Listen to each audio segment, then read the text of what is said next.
Matthieu, chapitre 26. Quand Jésus a fini d'enseigner tout cela, il dit à ses disciples: Vous le savez, dans 2 jours, c'est la fête de la Pâque.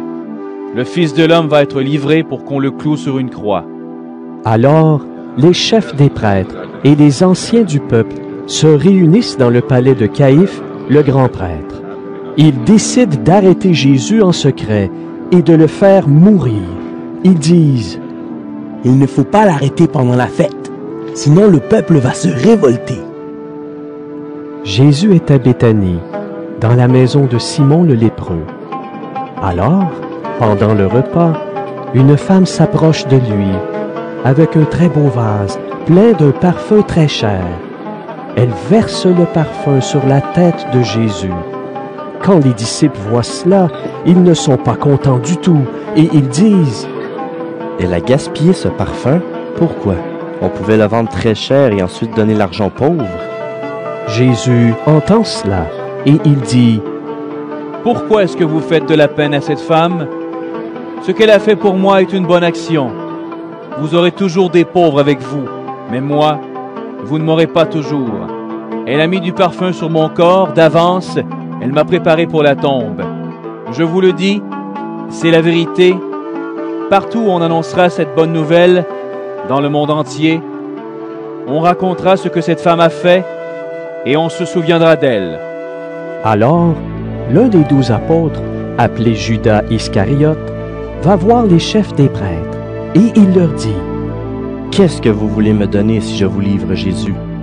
Les chefs des prêtres lui donnent 30 pièces d'argent. À partir de ce moment, Judas cherche une bonne occasion pour leur livrer Jésus. C'est le premier jour de la fête des pains sans levain. Les disciples s'approchent de Jésus et lui disent: Nous allons te préparer le repas de la Pâque. Où veux-tu le manger? Jésus leur dit: Allez à la ville, chez telle personne, et dites-lui: Le Maître dit, le moment est arrivé pour moi.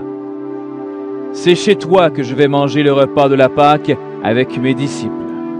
Les disciples font ce que Jésus leur a commandé, et ils préparent le repas de la Pâque. C'est le soir. Jésus s'installe pour le repas avec les 12 apôtres. Pendant qu'ils sont en train de manger, Jésus dit: Je vous l'affirme, c'est la vérité, l'un de vous va me livrer. Les disciples deviennent tout tristes, et ils se mettent à lui demander l'un après l'autre: Seigneur, est-ce que c'est moi? Jésus leur répond: Celui qui a mis la main avec moi dans le même plat, c'est lui qui va me livrer. Le Fils de l'homme va mourir comme les livres saints l'annoncent. Mais quel malheur pour celui qui livre le Fils de l'homme! Pour cet homme-là, ce serait une bonne chose de ne pas être né. Judas, celui qui va livrer Jésus, lui demande: Maître, est-ce que c'est moi? Jésus lui répond: C'est toi qui le dis. Pendant le repas, Jésus prend du pain. Il dit la prière de bénédiction, il partage le pain et le donne à ses disciples en disant: Prenez et mangez, ceci est mon corps. Ensuite, il prend une coupe de vin, il remercie Dieu et il donne la coupe à ses disciples en disant: Buvez-en tous, oui, ceci est mon sang, le sang de l'alliance de Dieu. Il est versé pour un grand nombre de gens, pour le pardon des péchés. Je vous le dis, je ne boirai plus de ce vin jusqu'au jour où je boirai le vin nouveau avec vous dans le royaume de mon Père. Ils chantent les psaumes de la fête. Ensuite, ils vont au mont des Oliviers. Alors Jésus dit à ses disciples: Cette nuit, vous allez tous m'abandonner. En effet, dans les livres saints on lit: Je vais tuer le berger, et les moutons du troupeau partiront de tous les côtés. Jésus ajoute: Mais, quand je me réveillerai de la mort, je vous attendrai en Galilée. Pierre lui dit: Tous les autres t'abandonneront peut-être, mais moi, je ne t'abandonnerai jamais.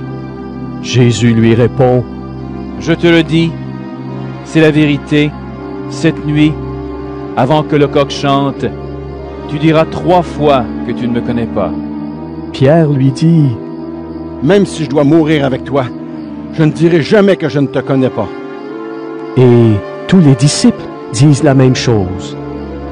Jésus arrive avec ses disciples à un endroit appelé Gethsémane. Il leur dit, Asseyez-vous ici pendant que je vais prier là-bas. il emmène avec lui Pierre et les 2 fils de Zébédée.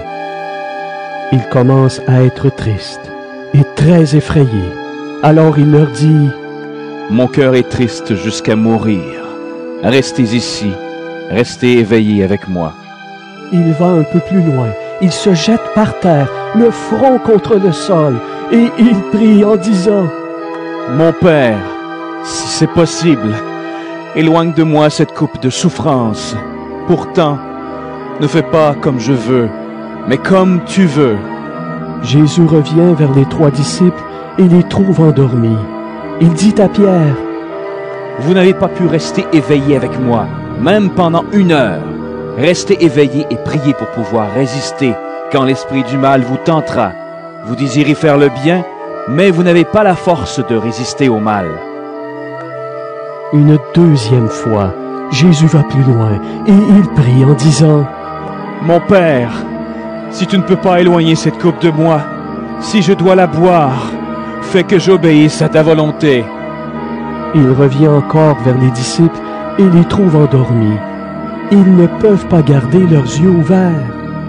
Jésus les quitte. Il s'éloigne encore et pour la 3e fois, il prie en disant les mêmes paroles. Ensuite, il revient vers les disciples et leur dit, Vous dormez encore et vous vous reposez? Attention, c'est le moment. Le Fils de l'homme va être livré aux pécheurs. Levez-vous, allons. Voyez, l'homme qui me livre est arrivé. Pendant que Jésus dit cela, Judas, l'un des 12 apôtres, arrive. Il y a avec lui une foule nombreuse de gens avec des armes et des bâtons. Ils viennent de la part des chefs des prêtres et des anciens du peuple. Judas, celui qui livre Jésus, a déjà expliqué à la foule ce qu'il va faire. Il leur a dit, L'homme que je vais embrasser, c'est lui. Arrêtez-le. Judas s'approche tout de suite de Jésus en disant, Salut, maître. et il l'embrasse. Jésus lui répond, Mon ami, fais ce que tu dois faire. Alors, les gens s'approchent, ils mettent la main sur Jésus et ils l'arrêtent. Un des disciples de Jésus prend son épée. Il attaque le serviteur du grand prêtre et lui coupe l'oreille. Jésus lui dit, Remets ton épée à sa place. En effet, tous ceux qui prennent des armes seront tués par des armes. Tu crois que je ne pourrais pas appeler mon Père? Il m'enverrait tout de suite plus de 12 armées d'anges. Mais alors, ce que les livres saints disent ne se réaliserait pas.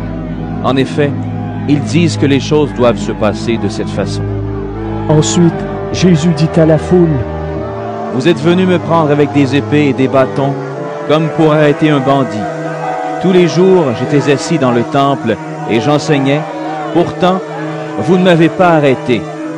Tout cela réalise ce que les prophètes ont dit dans les livres saints.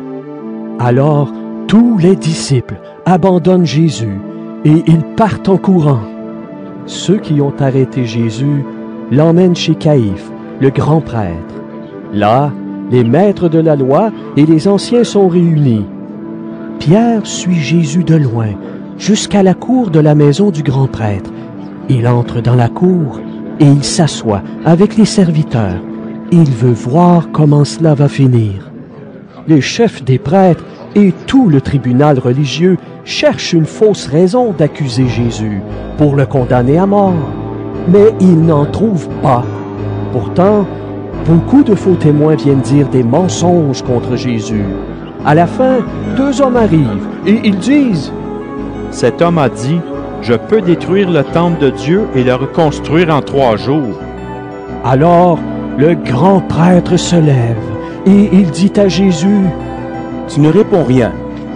Qu'est-ce que ces gens disent contre toi? mais Jésus se tait. Le grand prêtre lui dit, Au nom du Dieu vivant, je te demande de répondre. Est-ce que tu es le Messie, le Fils de Dieu? Jésus lui répond, C'est toi qui le dis. Mais je vous l'affirme, à partir de maintenant, vous verrez le Fils de l'homme assis à la droite du Tout-Puissant. Il viendra sur les nuages du ciel. Alors, le grand prêtre déchire ses vêtements et dit: Il a insulté Dieu. Nous n'avons plus besoin de témoins. Vous venez d'entendre l'insulte. Qu'est-ce que vous en pensez?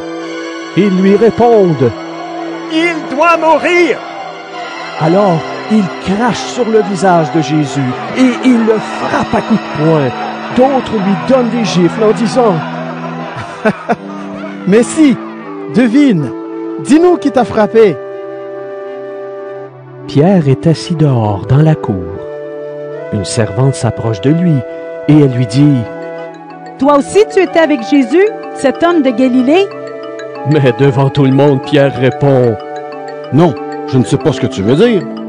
Ensuite, il s'en va vers la porte de la cour. Une autre servante le voit et elle dit à ceux qui sont là: Celui-ci était avec Jésus de Nazareth. Encore une fois, Pierre répond: Non, je ne connais pas cet homme, je le jure. Un peu plus tard, ceux qui sont là s'approchent de Pierre et lui disent: Sûrement, tu es un des disciples toi aussi. En effet, on le reconnaît à ta façon de parler. Alors, Pierre se met à dire: Que Dieu me punisse si je mens. Je ne connais pas cet homme, je le jure. Et au même moment, un coq chante. Pierre se souvient que Jésus lui a dit: Avant que le coq chante, tu diras 3 fois que tu ne me connais pas. Pierre sort de la cour et il pleure beaucoup.